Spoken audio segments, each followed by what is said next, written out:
1983 में एक बच्चा वर्ल्ड कप देख रहा था। उसने देखा कि इंडिया की टीम वर्ल्ड कप जीत गई है और उन्होंने टीवी में देखा कि कपिल देव इंडिया को ट्रॉफी दिला रहे हैं और ट्रॉफी को चूम रहे हैं। वो ट्रॉफी को चूमते हुए कपिल जी को देख के उन्होंने बोला कि एक दिन मैं भी इंडिया को ट्रॉफी दिलाऊंगा और एक दिन मैं ये करके दिखाऊंगा। और वो बच्चे ने अपनी पूरी ज़िंदगी क्रिकेट को समर्पित कर दी और वो बच्चे को आज हम सचिन तेंदुलकर के नाम से जानते हैं।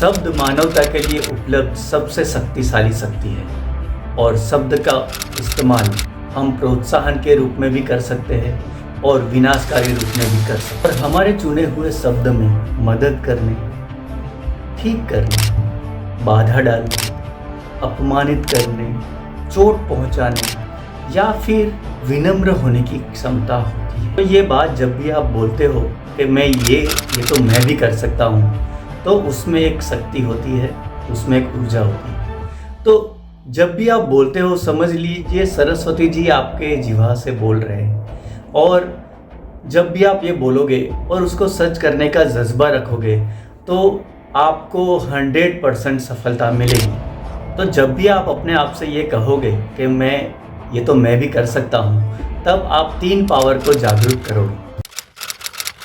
शब्द कैसे निकलते हैं वो मैं आपको बताता हूँ। जो कुछ भी ख्याल हमारे दिल में होता है वो ख्याल हमारे दिमाग में जाता है और ये दिमाग से जीवा तक अल्फाज में कन्वर्ट होकर वो बाहर निकलता है। तो जब भी आप अपने आप से ये कहते हो कि ये तो मैं भी कर सकता हूँ, तो समझ लीजिए वो आवाज़ आपके दिल से आती है और दिल से निकली हुई आवाज़ हमेशा सच होती है। शब्दों की शक्ति हमारे वर्तमान और भविष्य का निर्माण करती है और शब्दों की पुनरावर्तन से हमारे मन की स्थिरता लक्ष्य के तरफ और भी बढ़ जाती है और हमें और भी प्रेरित करती है कि हमें हमारे लक्ष्य को अच्छी तरीके से फॉलो करें, हमें हमारे लक्ष्य को अच्छी तरीके से उसके पीछे लग जाए और उसको अचीव कर ले। एक एग्जांपल देना चाहूँगा। मैंने एक मूवी देखी थी केवी रीते जैस। It's a wonderful Gujarati movie. उसमें जो लड़का होता है उसे यूएस जाना होता है, तो वो अपने आप को शब्दों से कैसे मोटिवेट करता है उसमें वो मूवी में दिखा है। वो रोज़ सुबह 5 बजे उठता है और उठ के सीधा मिरर के सामने जाता है और मिरर के सामने जाके बोलता है, हूँ अमेरिका जैस, हूँ अमेरिका जैस, हूँ अमेरिका जैस। और ये जो वो करता है वो मूवी में बहुत ही अच्छी तरीके से बताया है। लेकिन ये पूरा एफर्मेशन को खुद को दे रहा होता है कि ये अमेरिका जाना मुश्किल काम है, लेकिन ये मेरा पॉजिटिव एफर्मेशन मेरे अपने आप को दे रहा हूँ कि मैं ये करके दिखाऊंगा। तो एवरीडे वो मिरर के सामने जाके बोलता है कि हूँ अमेरिका जैस, हूँ अमेरिका जैस। वैसे ही आपको अपने आप को ये बोलना है कि ये तो मैं भी कर सकता हूँ, ये तो मैं भी कर सकता हूँ, ये तो मैं भी कर सकता हूँ। तो ये जो पॉजिटिव एफर्मेशन जो आप अपने आप को देंगे, उससे आप अपने लक्ष्य को बहुत ही अच्छी तरीके से हासिल कर पाओगे। सेकंड पावर ये जागरूक करेगा वो है पावर ऑफ ऑब्जर्वेशन। तो जब भी आप अपने आप से कहते हो तो मैं ये भी कर सकता हूँ, तो दूसरा पावर आप जागरूक करते हो ऑब्जर्वेशन का, और ऑब्जर्वेशन में आप अपने आप को लगा देते हो और घंटों आप ऑब्जर्व करते रहते हो कि मैं इस लेवल का परफॉर्मेंस कैसे लेके आऊँ। और उस ऑब्जर्वेशन से आपको कई चीज़ सीखने को मिलती है। ऑब्जर्वेशन से आपके ज्ञान में बढ़ोतरी होती है और जैसे ही आप घंटों तक ऑब्जर्व करते हो, सीखते हो, अपने लर्निंग कैपेबिलिटी बढ़ाते हो, वैसे वैसे ही आपका एबिलिटी बढ़ने लगता है। आपको पता भी नहीं चलता और आपका एबिलिटी बढ़ने लगता है। जैसे शाहरुख खान घंटों तक दिलीप साहब के मूवी देखते खुद भी इतने अच्छे ट्रेजेडी किंग बन गए हैं। तो उनकी मूवी आप देखोगे, उनके फेशियल एक्सप्रेशन आप देखोगे तो आपको दिलीप साहब की याद आएगी।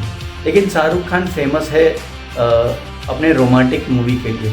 तो अगर आपने ऑब्जर्व किया होगा तो सारे रोमांटिक मूवी में उनकी एक ट्रेजेडी है, तो वो रोमांटिक प्लस ट्रेजेडी स्टार हो गए हैं हमारे। तो घंटों ऑब्जर्वेशन करने से हमारी समान लेवल का परफॉर्मेंस लाने की क्षमता और भी बढ़ जाती है और हम और भी अच्छा प्रदर्शन करने लगते हैं। तो ये था मेरा सेकंड पावर, अभी हम थर्ड पावर के ऊपर चलते हैं। ऑब्जर्वेशन के बाद आता है नॉलेज ऑफ सेल्फ एबिलिटी। जब हम घंटों तक ऑब्जर्व करते हैं तब हमें हमारी क्षमता का और हमारी अक्षमता का एहसास हो जाता है, और जहाँ जहाँ हम कैपेबल नहीं है हम वो कैपेबिलिटी को बिल्ड करना शुरू कर देते हैं, और हम ऐसे लेवल पे आ जाते हैं कि जैसे हमें हमारे सारे राज का पता है, हम क्या कर सकते हैं और क्या नहीं कर सकते हैं।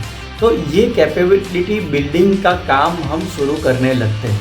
तो ये बहुत ही इम्पोर्टेंट हो जाता है दोस्तों कि जब हम में ये जागरूकता आ जाती है और हम वो जागरूकता के कारण हम वो लेवल का काम करना शुरू कर देते हैं, तो हम अपने गोल से और भी नज़दीक चले जाते हैं। एक बंदा क्रिकेट में आया और उसने सेम लेवल का परफॉर्मेंस दिखाया, वही स्क्वायर कट, वही लेग ग्लांस और वही स्ट्रेट ड्राइव, और वही सचिन तेंदुलकर के जैसे फुटवर्क, सचिन तेंदुलकर के जैसे ड्राइव, और सब कुछ सचिन तेंदुलकर के जैसे ही उसने किया। और वो उसको हम सहवाग के नाम से जानते हैं, और आप सबको पता है कि सहवाग अपनी धुआंधार बल्लेबाजी के लिए फेमस है। लेकिन उन्होंने स्टार्टिंग में तो सब कुछ सचिन तेंदुलकर को ही कॉपी किया था। सारे सचिन तेंदुलकर के शॉट उन्होंने ऑब्जर्व किए थे, पूरी कैपेसिटी बिल्डिंग उन्होंने सचिन तेंदुलकर के जैसे की थी।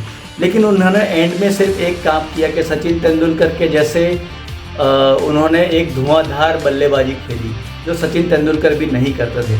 तो सहवाग आप भी अपने ऑब्जर्वेशन और कैपेबिलिटी बिल्डिंग के लिए जाने जाते हैं। उन्होंने भी अपने आप से एक बार बोला था कि ये तो मैं भी कर सकता हूँ। तो आप अगर अपने आसपास कहीं भी हाई परफॉर्मर को देखो तो आपको भी अपने आप से ये कहना है कि ये तो मैं भी कर सकता हूँ। तो जब आप ये अपने आप से कहेंगे और ये करने का आप जज्बा रखोगे, अपने आप को झोंक दोगे वो करने के लिए, तो पूरी कायनात आपको सफलता दिलाने के लिए लग जाएगी।